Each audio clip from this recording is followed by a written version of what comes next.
25 साल कैद में रहने के बाद बलानिश मोनियर की कहानी एक दिल दहला देने वाली हकीकत है जो जुल्म, मोहब्बत और कैद की इंतहा को जाहिर करती है।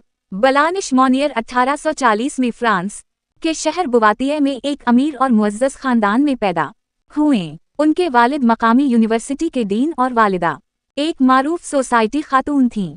बलानिश बचपन से ही ज़हीन और खुशहाल थीं और उनका ताल्लुक़ एक अच्छे और मुअज़्ज़ज़ खानदान से था। जब बलानिश की उम्र 25 साल की हुई तो इन्होंने एक वकील से मोहब्बत की जो उनसे उम्र में बड़ा और माली तौर पर कमज़ोर था। ये रिश्ता बलानिश की वालिदा को कतई तौर पर पसंद न आया। उनकी वालिदा चाहती थी कि बलानिश किसी अमीर और मुआशरती तौर पर ऊंची हैसियत वाले शख्स से शादी करे। इस मुखालफत के नतीजे में बलानिश ने अपनी वालिदा के फैसले को रद्द कर दिया और अपने महबूब से शादी करने की जिद की। ये बलानिश की वालिदा के लिए नाकाबिल बर्दाश्त था और इस पर इन्होंने फैसला किया कि वो अपनी बेटी को उसके फैसले की सज़ा देंगी।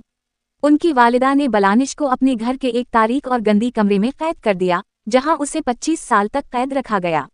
इस कमरे में न कोई खिड़की थी न ही कोई हवा का गुजर, और बलानिश को खाना और पानी सिर्फ एक छोटी सी खिड़की से डाले जाते थे।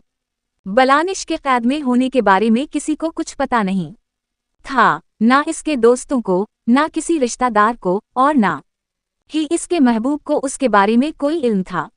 उसके भाई और वालिदा ने उसकी गुमशुदगी का दिखाने का दावा किया, हालांकि हकीकत ये थी कि वो उसे अपने घर के एक कमरे में कैद किए हुए थे। ये सब उस वक्त सामने आया जब 1901 में एक गुमनाम खत पेरिस के अटॉर्नी जनरल के पास पहुंचा।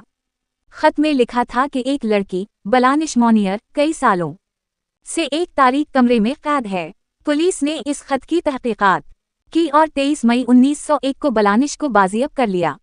जब बलानिश को आज़ाद किया गया तो उसकी हालत इंतहाई ख़राब थी। इसका वज़न सिर्फ 30 किलोग्राम से कम था और वो जिस्मानी और ज़हनी तौर पर मुकम्मल तौर पर मफलूज हो चुकी थी।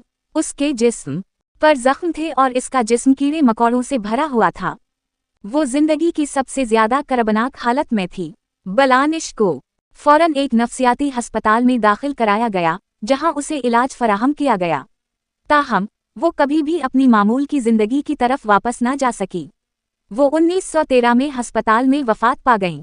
बलानिश की कहानी दुनिया भर में जुल्म और बेरहमी की अलामत बन गई और उसने लोगों को इस बात का एहसास दिलाया कि कभी कभार किसी शख्स को अपने खानदान के अफराद के हाथों जुल्म जबर का सामना होता है।